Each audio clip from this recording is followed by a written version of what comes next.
잠언 14장 25, 26, 27절입니다. 바로 25절부터 들어가겠습니다. 자, 진실한 증인은 사람의 목숨을 건지지만 거짓 증인은 거짓말만 내뱉는다. 여러분, 증인의 역할은 굉장히 중요합니다.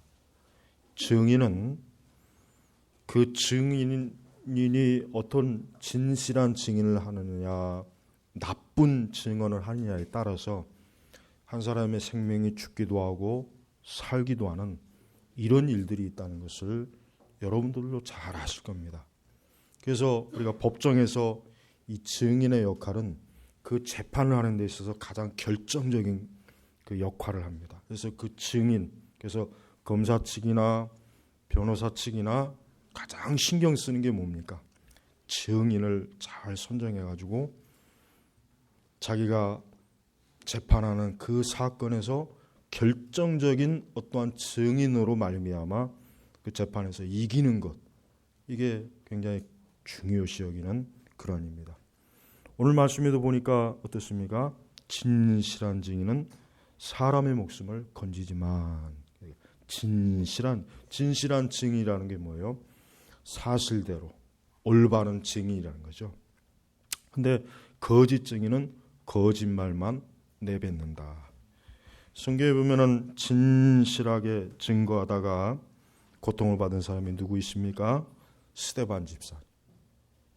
그 초대교회 그 스데반 집사는 예수 그리스도에 대해서 바른 증거를 하다가 어땠어요? 그만 돌에 맞아 죽었습니다. 대표적으로 거짓 증인이 누구이십니까? 가룟 유다. 이 가룟 유다는 예수 그리스도에 대해서 사실은 거짓 증인이에요. 예수님을 바르게 증거하지 않은 사람이에요. 예수님은 모함한 사람이에요. 그것도 최측근, 예수님과 3년 동안 복음을 증거하러 다녔던 그 가룟 유다이기 때문에 더 예수님에게는 어때요? 굉장히 해를 많이 줬습니다. 바울 사도를 보면 바울 사도도 신실한 증인이에요. 바울 사도도 그리스도로의 복음을 증거하기 위해서 40에 하나 감한 매를 3번 맞았고, 그래서 굉장히 어려움을 겪었죠. 감옥에도 갔죠. 그러니까 성경에도 보면 이렇게 이 신실한 증인과 악한 증인, 구약에서도 신실한 증인이 있고 악한 증인을 역할하는 사람들이 있어요. 그것 때문에 의로운 자가 고난을 받았죠. 자, 이렇게 우리는 성경에 보면은 이 증인, 이 마틴 루터는 또 얼마나 위대한 증인입니까?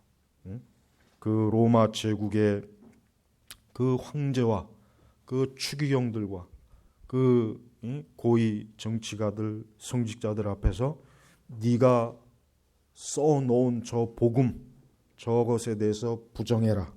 그러면 너에 대해서 더 이상 죄를 묻지 않겠다. 그렇게 했지만 루터는 그때 자기에게 잠깐 생각할 시간을 좀 달라고 하고, 그 다음에 그 재판 자리에 나왔을 때 어떻게 했습니까?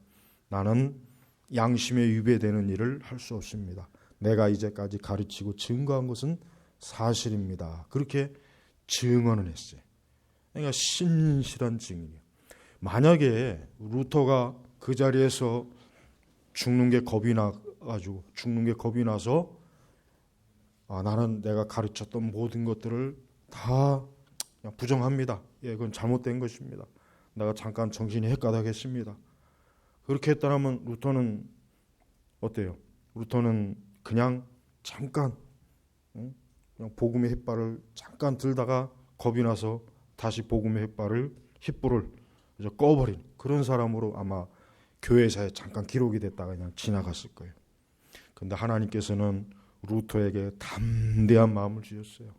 여러분, 우리가 지금 이렇게 역사 속에서 지나간 일이니까 우리는 이렇게 편안하게 얘기하지만 실제로 루터의 입장이 되보면 그게 아닙니다.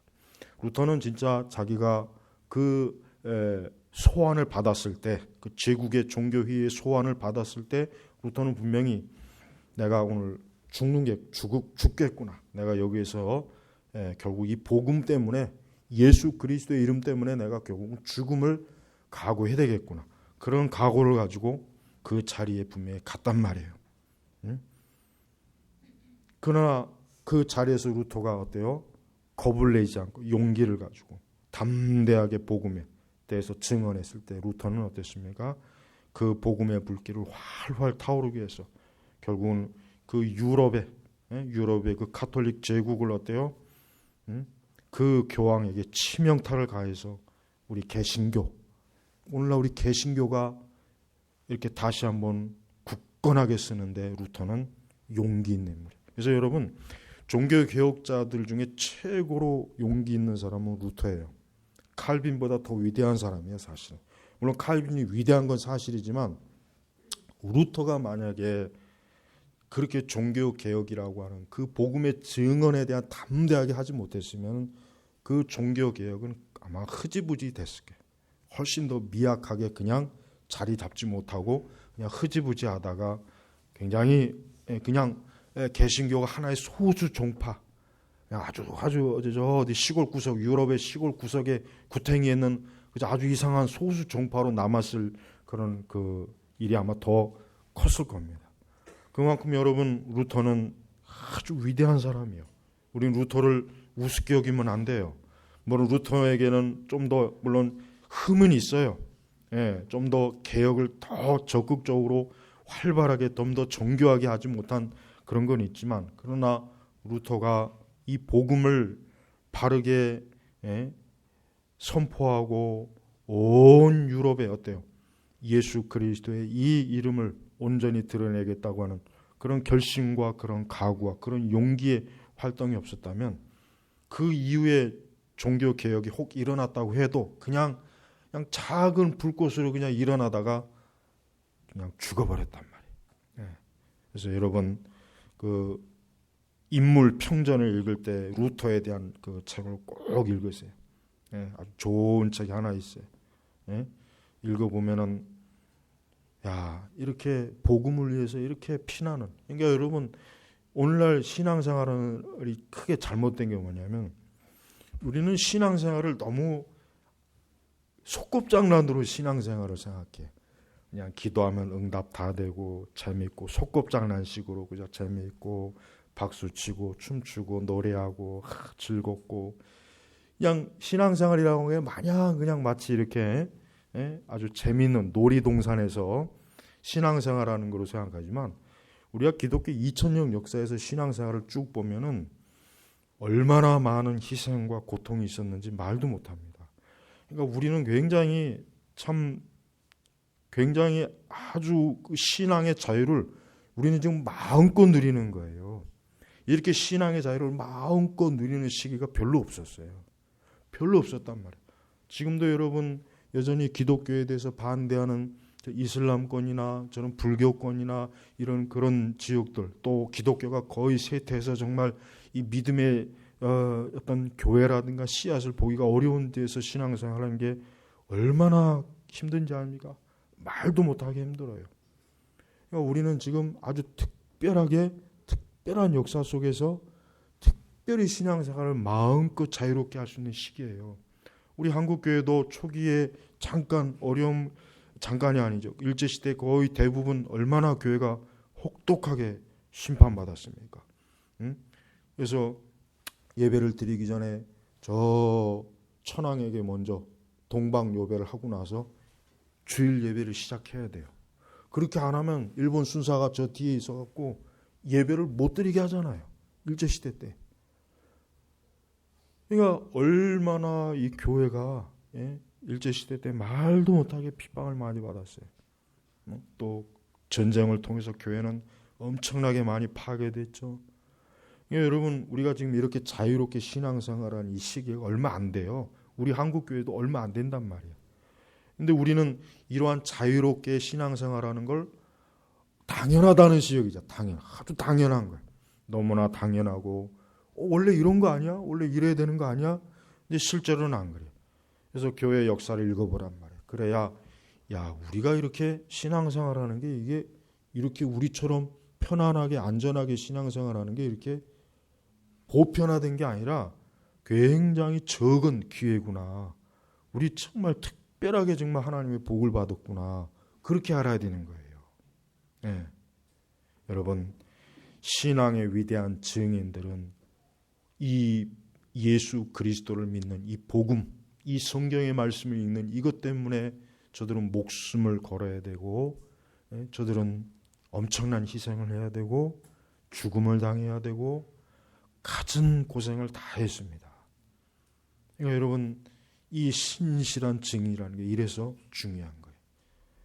또한 신실한 증인은 결국은 뭡니까? 진리를 왜곡하지 않고 바르게 증거하는 사람이 신실한 증인이에요. 이 증인의 역할은 정직해야 돼요. 올바르야 돼요. 하나님의 말씀 복음을 증거하는 일에 있어서 조금이라도 거기에 자기의 생각이나 인간의 철학이나 잘못된 것들을 거기에 들어보내면 안 돼요. 순수해야 돼요. 100% 순수한 복음으로 하나님의 말씀으로 증거해야지 거기에 오만한 것들을 섞어가지고 사람들이 귀를 즐겁게 한다든가 사람들을 그저 기분 좋게 한다든가 하는 이런 방식은 이거는 거짓 증인이 하는 거예요. 그래서 우리는 항상 이 증인, 우리 그리스도인 한 사람 한 사람이 사실은 다 신실한 증인이 돼요. 그리스도 한 사람 한 사람이 어떠한 증인이 됩니까? 사람의 목숨을 살리는 증인, 한 영혼을 살리는 증인이 돼요. 그러나 거짓 증인은 어때요? 거짓 증인은 거짓말만 내받는다. 이단들 다 거짓 증인이에요. 이단들 치고 바른 신실한 증인이 있습니까? 다 거짓말하죠. 거짓말로 하나님의 진리를 왜곡하죠. 또 다른 이방 종교는 애초부터 그건 처음부터 끝까지 그건 거짓이니까 그건 볼 것도 없어요. 우리는 이 신실한 증인, 진리에 대한 바르고 올바른 이 증거라는 게 이렇게 중요한 것입니다. 또 하나 우리가 실천적으로 우리는 나의 잘못된 증거로 다른 사람을 모함해서는 안 됩니다. 다른 사람을 해쳐서는 안 돼요. 우리가 살아가다 보면은 우리가 다른 사람에 대한 잘못된 정보를 행여라도 해가지고 그 사람에게 막대한 해를 입히면 안 되죠. 왜곡된 것을 선동해가지고 그 사람의 이미지를 완전히 그냥 폭삭 무너뜨리고 없는 걸 고의적으로 거짓말해가지고 그 사람의 명예를 훼손하고 그 사람의 그 자존심을 상하게 하고 그 사람의 그 마음을 그건 우리 그리스도인들이 참 주의해야 되는 거죠. 우리 그리스도인들은 모든 면에서 어떠한 증인이 돼야 됩니까? 진실한 증인, 진실한 증인이 돼야 돼요. 그 연예인들이 그 자살한 사람들 중에 보면은 그 잘못된 그 말 때문에 자살한 사람도 있잖아요. 얼마나 속상하고 억울하면 자살했겠어요. 그러니까 잘못된 이 증인들, 이 거짓말하는 증인들 때문에 사람이 죽는 일도 이렇게 비일비재한 거예요. 그러니까 우리 그리스도인들은 우리가 예수 그리스도를 증거할 때도 바라야 되지만 나머지에서도 우리는 진실한 증인이 돼야 돼요. 혹이라 만약에 여러분이 이 다음에 뭐 배심원에 혹시 선정이 된다면 가서 정직하게 그 증인이 정직하게 증거하는지 안 하는지를 잘 살펴봐야 되죠. 그래서 저 사람이 거짓 증인을 하는 것 같다 싶으면은 정확하게 그걸 판단해야 그 재판장이 그 올바른 배심의 의견을 받아서 그 사건을 바르게 처리하는 거예요. 그러니까 여러분 이 증인이라고 하는 것은 그래서 중요해요. 모든 영역에서 우리 성도들은 내가 하나님 앞에서 결국은 이 다음에 하나님 앞에서 모든 사람이 서요. 너가 이러이러한 말을 했는데 너 이 말에 대해서 네가 어떻게 책임질 거냐. 우리 주님께서는 이 세상 모든 사람들의 인생이 결국은 하나님 앞에서 그가 한 모든 것들에 그가 증언한 모든 것들에 대해서 어떻게 합니까? 재판하시는 분이에요. 그러니까 우리는 마지막 최후의 재판장 앞에서 최후의 심판대 앞에서 우리가 한 모든 증거에 대해서 증인의 활동한 거에 대해서 어때요? 우리는 주님 앞에서 그 모든 것들을 재판을 받아야 된단 말이에요. 굉장히 두려운 일들이죠.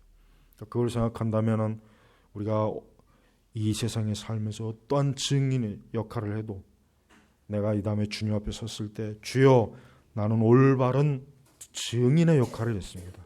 나는 올바로 증거했습니다. 이렇게 주님 앞에 고백할 수 있어야 된단 말이에요. 자, 이제 26, 27절 같이 한번 묻겠습니다. 여호와를 경외하면 강한 믿음이 생기고 그의 자녀들에게는 피난처가 있을 것이다. 27절에 여호와를 경외하는 것이 생명의 샘이니 사망의 그물에서 벗어나게 한다. 자, 여호와를 경외하면 어떠한 두 가지의 복락이 찾아와요. 뭐냐면 그의 자녀들에게 피난처. 즉 하나님을 경외하면 어때요? 하나님이 우리의 피난처가 되어주시는 거예요. 그 다음에 또 하나 뭐가 있냐면 사망의 그물에서 벗어나게 한다. 그러니까 하나님을 경외하면 하나님이 어때요? 우리의 피난처가 되어주시고 또 뭡니까? 우리를 사망의 그늘에서 벗어나게 하신다. 이 두 가지의 큰 하나님의 복락을 얻게 되는 거예요. 그러면은 먼저 중요한 것은 여호와를 경외하는 것이 무엇인가? 여호와를 경외하는 것이 무엇인가? 이제 이게 중요하겠죠.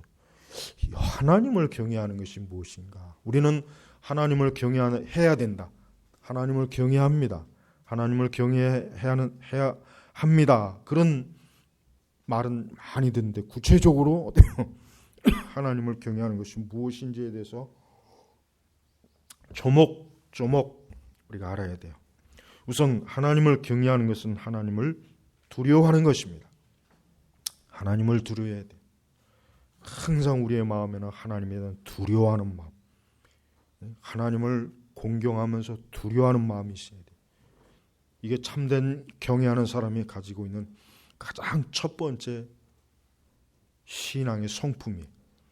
하나님을 경건하게 두려워하는 거예요. 하나님을 절대로 가볍게 대하지 하면 안 돼요. 하나님을 하찮게 여기면 안 돼요. 근데 20세기 교회의 가장 큰 문제가 뭡니까?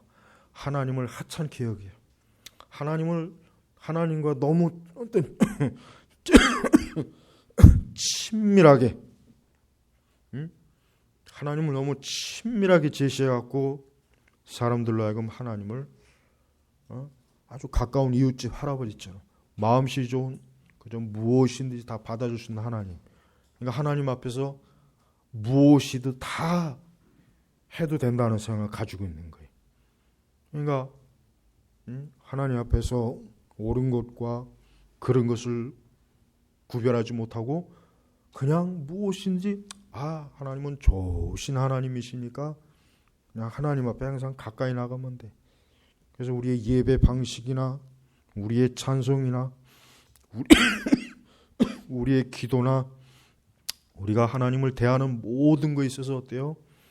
하나님을 두려워하고 하나님을 사랑하는 이러한 것이 지금 신자들에게 완전히 결여되어 있어요. 부족한 거예요. 그러니까 여러분 우리는 이 세대 신앙의 책들을 보세요.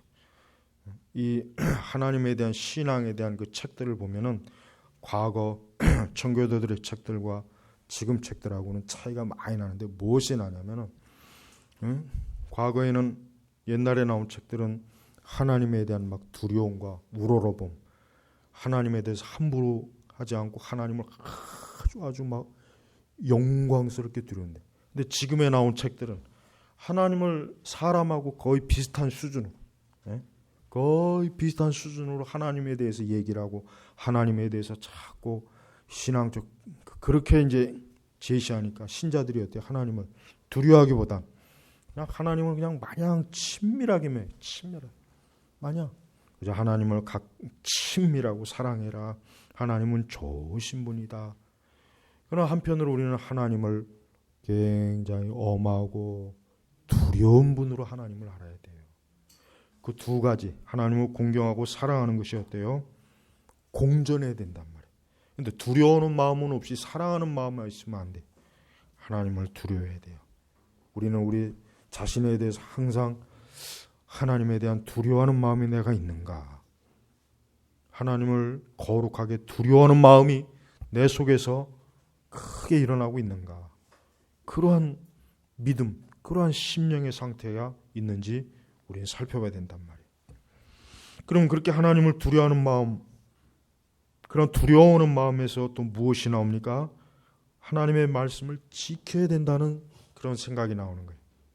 여러분, 하나님을 두려워하는 마음이 없으면 계명을 지킬 마음이 안 생깁니다.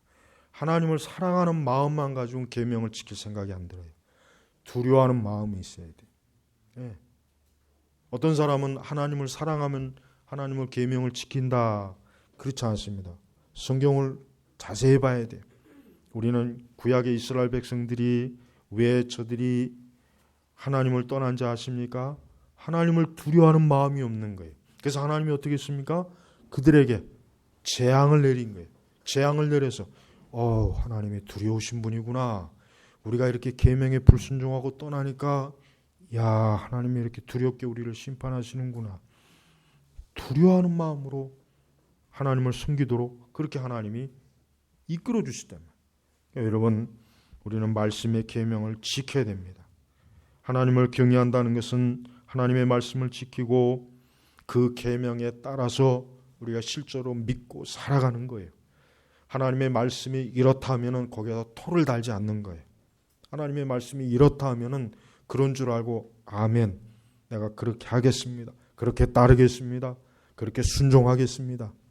우리는 성경의 말씀, 내가 알고 있는 진리에 대해서 그렇게 해야지 거기에다 그게 아닌데 지금 상황이 좀 이런데요. 지금은 좀 약간 다른 상황이 아닙니까? 그것은 하나님을 경외하는 게 아니에요. 우리는 하나님에 대해서 100% 온전히 그분을 따르려고 애쓰고 힘써야 되는 거예요. 더 이상 거기에 대해서 어떤 핑계를 대면 안 됩니다. 시대적인 핑계를 안 돼요. 세상이 달라졌습니다. 지금은 상황이 달라졌습니다. 지금은 그러한 때가 아닌 것 같아요. 그런 것도 다 잘못된 이유와 핑계들입니다. 전적으로 주님 앞에 복종하고 순종하는 이 하나님을 경외하는 거예요. 여러분, 성경에서 하나님을 경외한다고 하는 그 헬라어의 원어적 표현의 의미가 뭔지 아십니까? 가장 쉽게 얘기한다면은 개가 그 주인의 손을 핥는 거예요. 개가. 여러분, 키우는 개가 그 주인의 그 손을 막 이렇게 핥는 거. 그 주인 앞에서 개가 막 꼬리 흔들고 막 그거 있죠. 그겁니다. 정확하게 성경의 원어의 의미가 그거더라고요. 저도 연구해 보니까 딱 그거예요. 그래서 꼭 이렇게까지 해야 되나? 근데 실제로 성경에서 말하는 경외함이 바로 그거예요. 키우는 그 개가 주인 앞에서 꼬리를 살랑살랑 흔들면서 그 주인의 손을 혓바닥으로 막 핥는 거 있죠. 그 앞에서. 딱 그거예요. 그게 하나님을 경외하는 거예요. 그게 경외하는 거예요. 이게 얼마나, 그러니까 우리가 이 사람이 하나님을 어떻게 섬겨야 되는지는 아마 이제 충분히 이해가 갔을 거예요. 사람은 하나님 앞에서 감히 하나님 앞에서 얼굴을 붉혀서도 안 돼요. 하나님 앞에서 감히 가인이 아벨을 죽이고 나서 하나님 뭐라 그랬어요? 네 얼굴이 왜 그 모양이냐 그랬단 말이에요. 여러분, 우리는 하나님 앞에서 얼굴 표정도 감히 하나님 앞에 적대적이거나 하나님 앞에 불순종하거나 하나님 앞에 기분 나쁘다거나 하나님 앞에서 이런 표정조차도 지으면 안 돼. 그것도 죄예요, 죄. 그것도 무서운 죄란 말이에요. 우리의 마음의 어떠한 부분에 있어서도 하나님에 대해서 조금이라도 어때요? 하나님을 좀 싫어하거나 미워하거나 마음에 이런 생각 자체가 있으면 안 된다. 이건 경외하는 마음이 아니에요. 그건 하나님을 굉장히 하나님에 불순하게 하는, 절대 그렇게 해서는 안 되는 겁니다. 이제부터 하나님을 경외하는 것이 무엇인지 여러분 이 말씀을 좀 더 자세하게 드리세요. 그러므로 또 우리는 하나님께 예배를 드리고 기도를 해야 됩니다. 여러분, 우리의 삶의 지난 1년 동안 내가 하나님을 경외했나 안 했는지 객관적으로 뭘 통해서 볼 수 있는 줄 아십니까? 예배예요, 예배. 예배의 자리에 있는 사람, 그 사람 하나님 경외하는 거예요. 그러나 마땅히 예배의 자리에 없는 사람은 경외 안 하는 거예요. 나는 그래도 마음으로 사랑해. 그건 네 혼자 사랑하는 거예요. 그건 너 혼자 실컷 하고 주님은 아니에요. 실제로 여기 와 있어야 돼요. 실제로 예배 자리에 없는 사람 경외한 사람 아니에요. 그래서 예배는 중요한 것입니다. 여러분 우리가 그래도 하나님 너무 엄격하지 않습니까? 아닙니다. 하나님을 경외하는 것은 내가 하나님 앞에 예배를 드렸냐 안 드렸냐 바로 그걸 얘기하는 거예요. 그래서 여러분 아브라함이나 이삭이나 야곱을 보십시오. 그들이 제정신 차렸을 때 어딜 가든지 제단을 쌓았잖아요. 왜 제단을 쌓았습니까? 하나님을 마땅히 예배해야 될 분이라는 걸 그들이 그 하나님의 그 영광스러움을 알게 된 이후부터는 당연한 거예요. 당연한 거. 그러니까 여러분 내년 한 해에도 예배를 잘 드려야 됩니다. 예배를 잘 드린다는 말은 예배 충실하게 나오시고 내가 있는 그 자리에서 예배를 드리는 게 그게 하나님을 경외하는 거예요.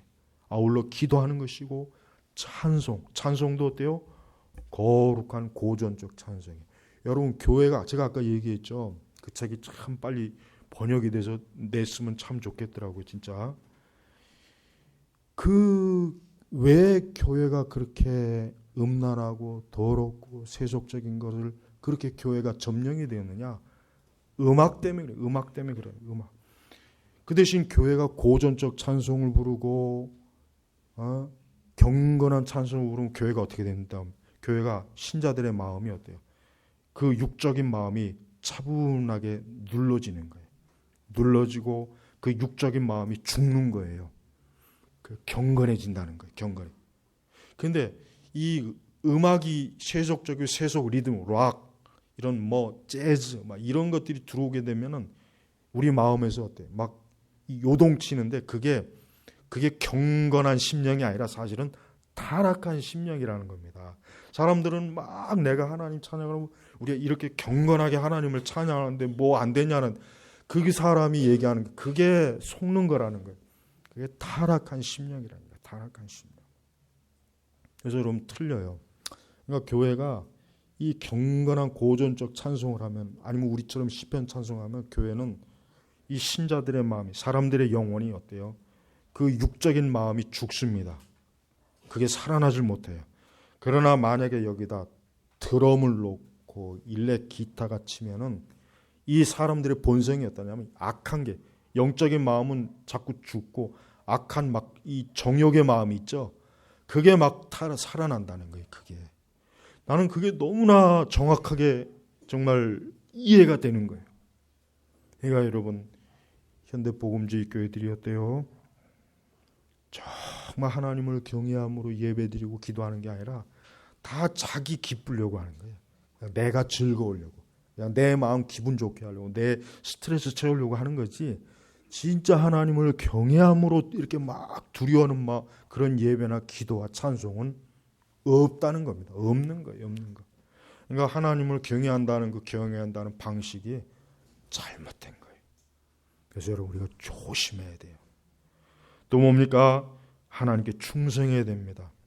죽도록 충성하라 그랬죠, 주님이. 여러분 예수님이 우리에게 충성해라 이게. 누구에게?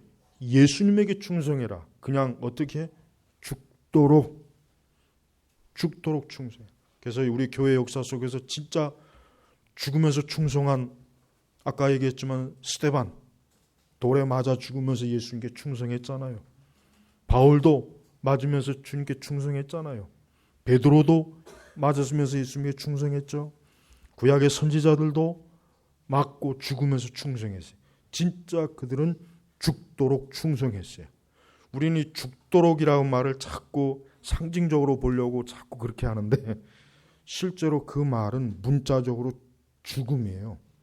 진짜 죽음. 그러니까 예수님께서 우리에게 원하시는 정도는 네가 나를 위해서 목숨을 바치도록 충성하라.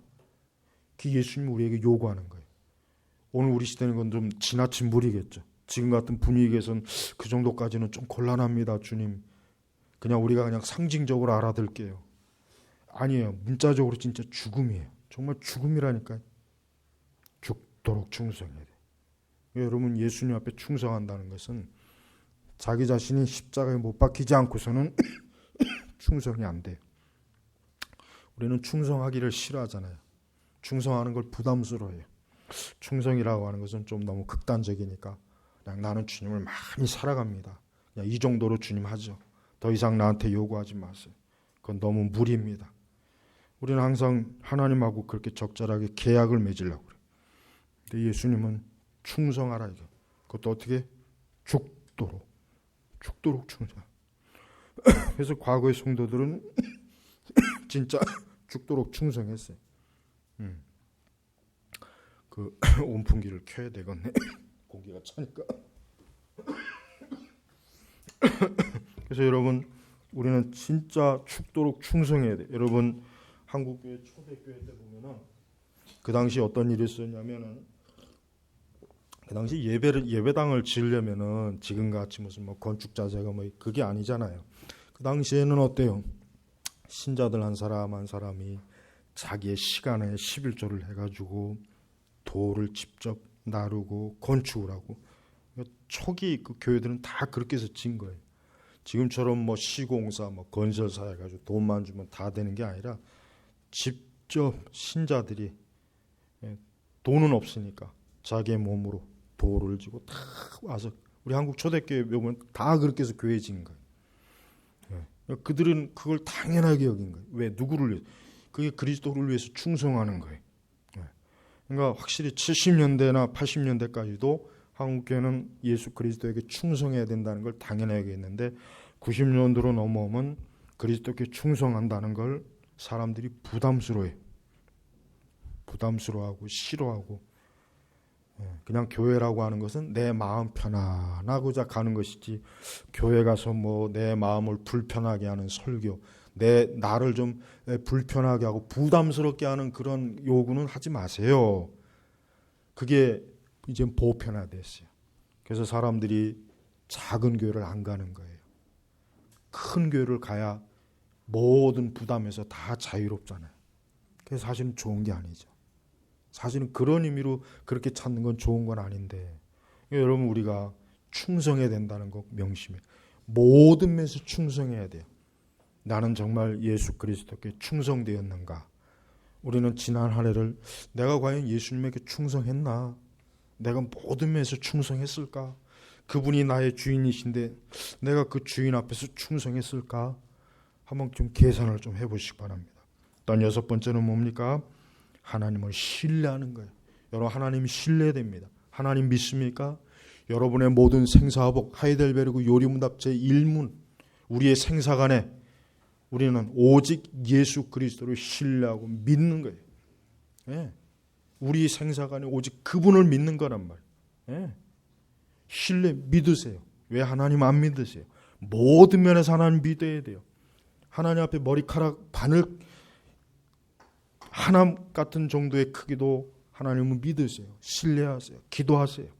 하나님 앞에 열심히 구하세요. 모든 면에서 하나님은 주권자, 왕 되신 분이에요. 여러분의 직장, 가정, 자녀, 여러분의 사업, 여러분의 어떤 것도 하나님을 의지하세요. 신뢰하세요. 여러분의 결혼, 여러분의 생활 신뢰하세요. 왜 신뢰 안 합니까? 신뢰하는 거 그 미신입니까? 아니죠. 예수님 신뢰 안 하는 게 미신이죠. 우리는 예수님을 신뢰한다. 난 예수님을 의지한다. 나의 생사관의 모든 것은 예수 그리스도에게 있다.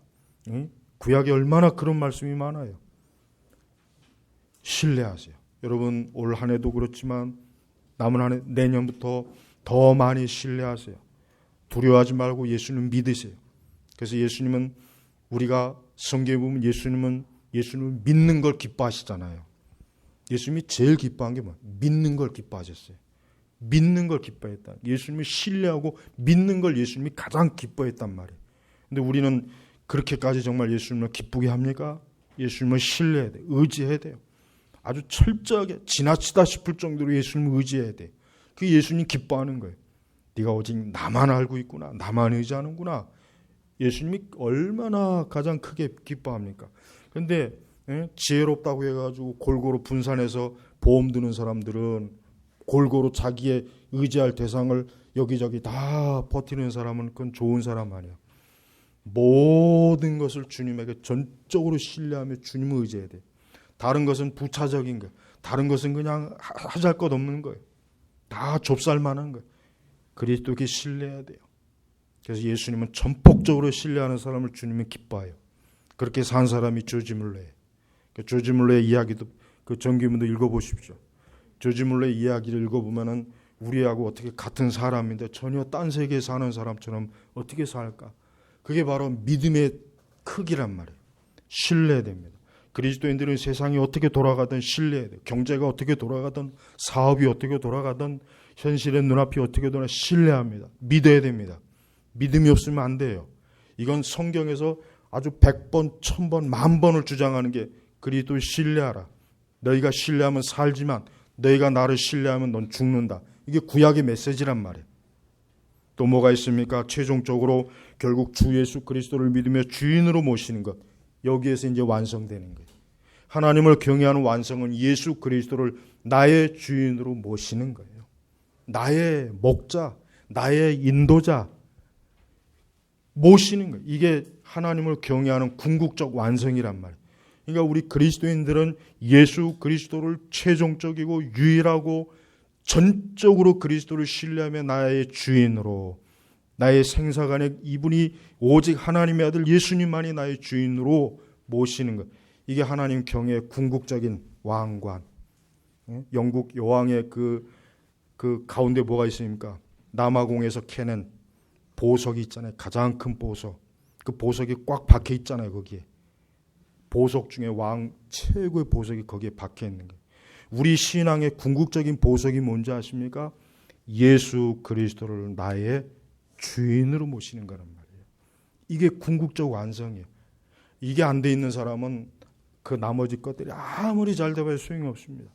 그러니까 여러분 내년 한 해도 더 예수 그리스도를 나의 구주로 철저하게 주인으로, 하여튼 이분이 내 주인이다 이거. 내 직장 상사나 내 부인이나 내 남편이나 내 자식이 아니라 예수님이 나의 주인이다. 난 이분 말을 일단 듣고 나서 그 다음 나머지는 듣든지 말든지 할 것이다. 그렇게 하면 돼요. 왜 우리는 예수님을 가장 먼저 주인으로 모시지 않고 예수님을 맨 끝에 마지막으로? 아닙니다. 그거 바꿔야 돼요. 예수님이 제일 먼저 내 주인이 되셔야 돼요. 전부가 돼야 된단 말이에요. 자, 그러면은 경외함으로 나타나는 열매가 뭘까요? 이제 열매가 있잖아요. 그냥 경외함으로 끝나는 거 아닙니다.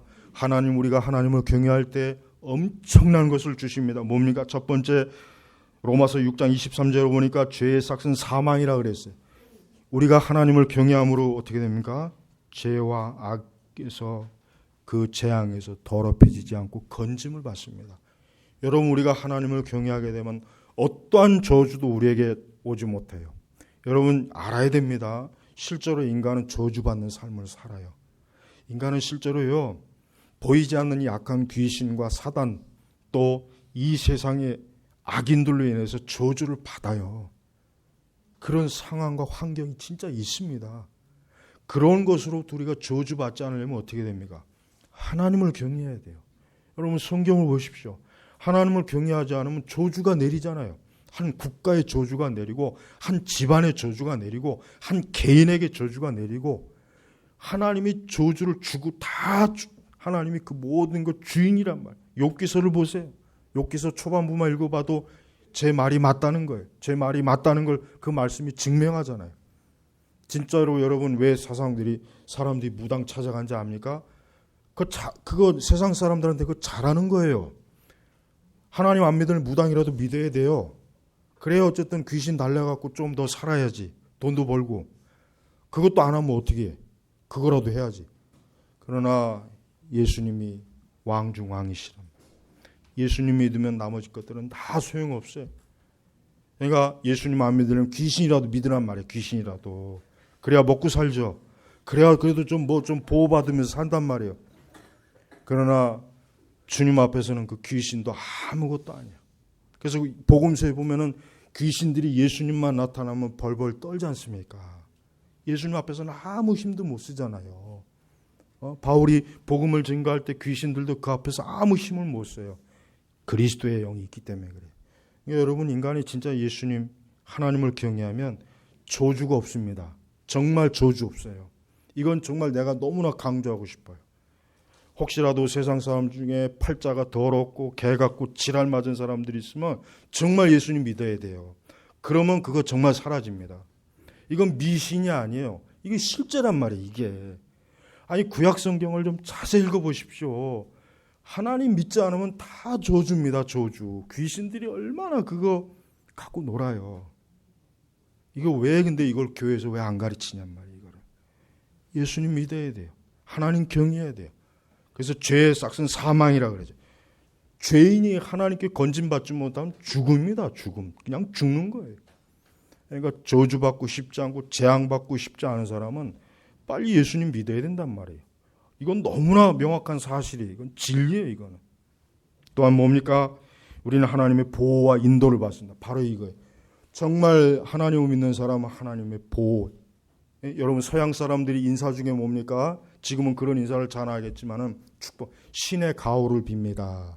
즉 하나님의 보호와 인도를 빕니다.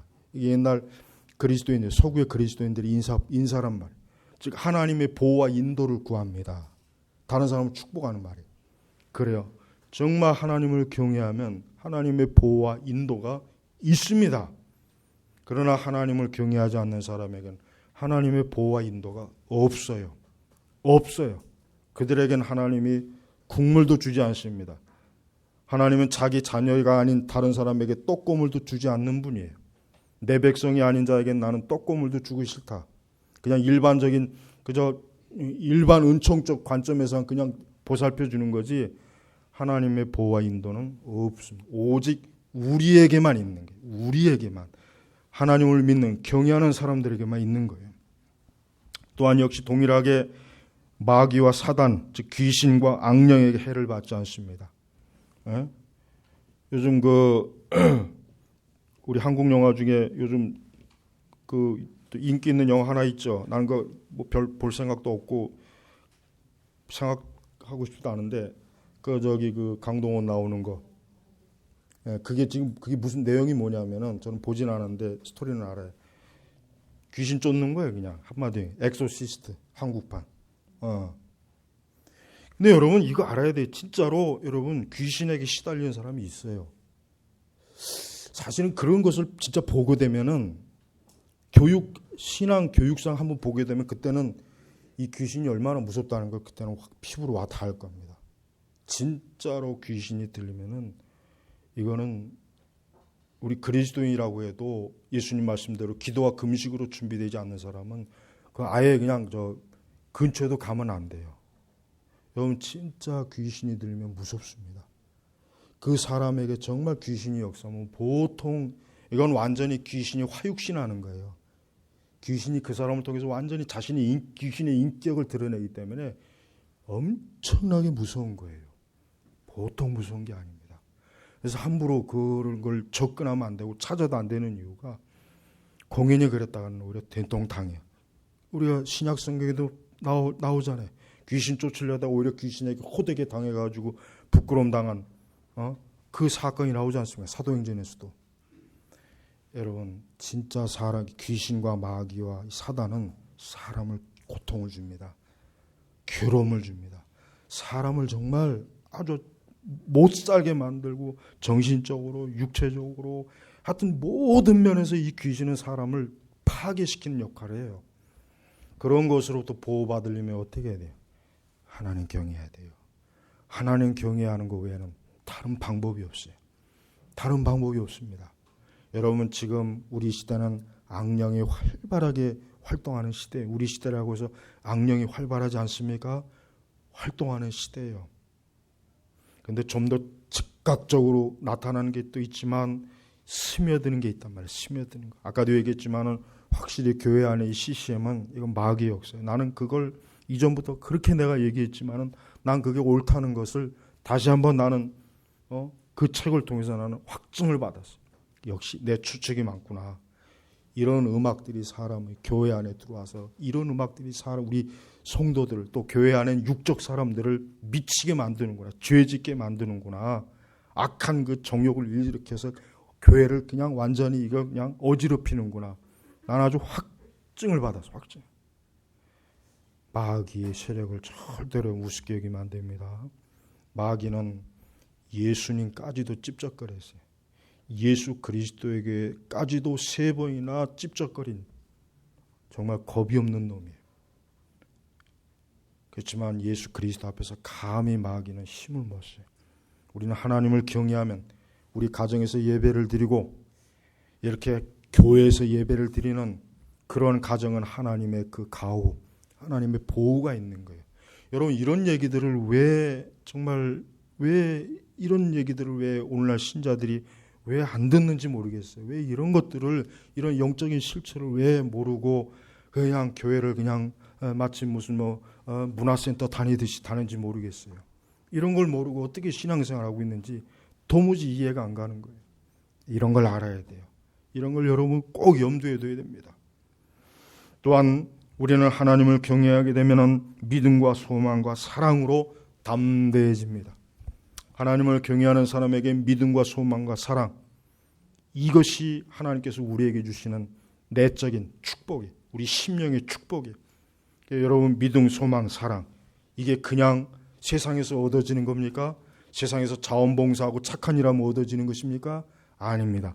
성령께서 하나님을 경외하는 사람에게만 믿음과 소망, 사랑을 주시는 거예요. 여러분, 우리는 새해도 내년에도 우리에게 믿음과 소망이, 사랑이 가득해야 돼요. 세상이 지지고 볶든 어떤, 그건 우리하고 상관없어요. 우리 신자들에게 믿음과 소망과 사랑이 가득할 것입니다. 하나님을 경외하면. 또 여섯 번째는 뭡니까?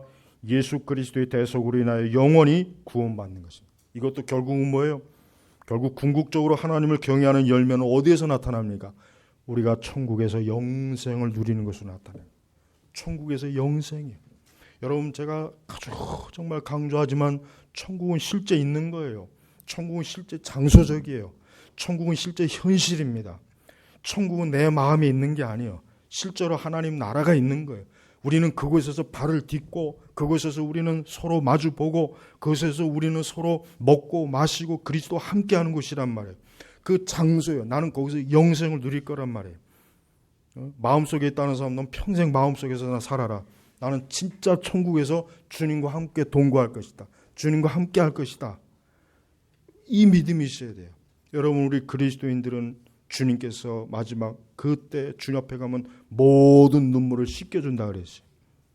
이 땅에서 주를 위해서 수고하고 충성하고 고난당하고 순교를 당하고 모든 믿음의 희생을 당한 사람을 위해서 주님은 그 눈에서 눈물을 씻겨준다 그랬다며. 씻겨준다. 그게 실제적인 약속이래. 약속. 우리가 이 세상에서 그리스도를 위해서 이렇게 살 때, 주 앞에 갔을 때 주님은 우리의 눈물을 씻겨줍니다. 우리는 그때는 이제 울 일이 없어요.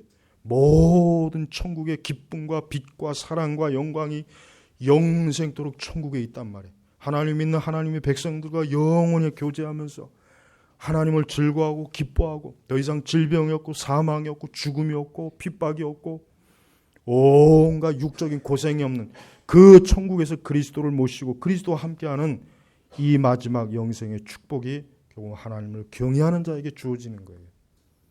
여러분, 이게 우리 성도들에게 주어진 하나님의 최고의 축복이요, 선물입니다. 우리 그리스도인들은 오늘 이 말씀을 통해서 우리 그리스도인들이 전혀 다른 세계에서 다른 길을 가는 것이라는 것을 여러분 알았으면 좋겠어요.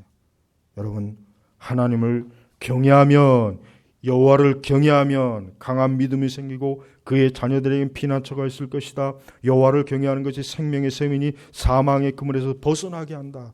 얼마나 좋은 약속이에요. 이 두 말씀은 벽에다 이렇게 붙이세요.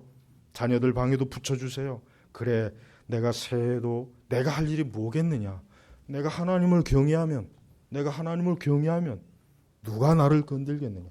내가 하나님을 경외하는데 이 세상이 나를 감히 어떻게 손을 대겠는가. 내가 하나님을 경외하는데 이 원수 마귀가 어찌 감히 나에게 해를 주겠는가. 내가 하나님을 경외하는데 이 세상에 어떠한 악이 나를 무너뜨리겠는가. 하나님을 경외하는 것. 우리 제네바 개혁교회 성도 여러분, 내년 2016년도 하나님을 경외하는 것을 여러분의 삶의 목표로 삼으시고, 이제까지 내가 온전하게 하지 않았던 하나님을 경외하는 온 힘을 다해서 주님을, 다윗이 그 아랫도리 바지가 벗겨질 정도로 하나님을 경외하는 그 경외심의 열심으로 주 앞에 서시기를 주의 이름으로 축복합니다. 기도하겠습니다. 하나님 아버지, 성경은 이렇게 하나님을 경외하는 자에게 우리가 상상할 수 없는 그 많은 은총과 축복을 약속했는데 우리 믿는 사람들이 하나님의 약속의 열매를 먹지 못하고 너무 많이 굶주리고 있지 않나 생각합니다.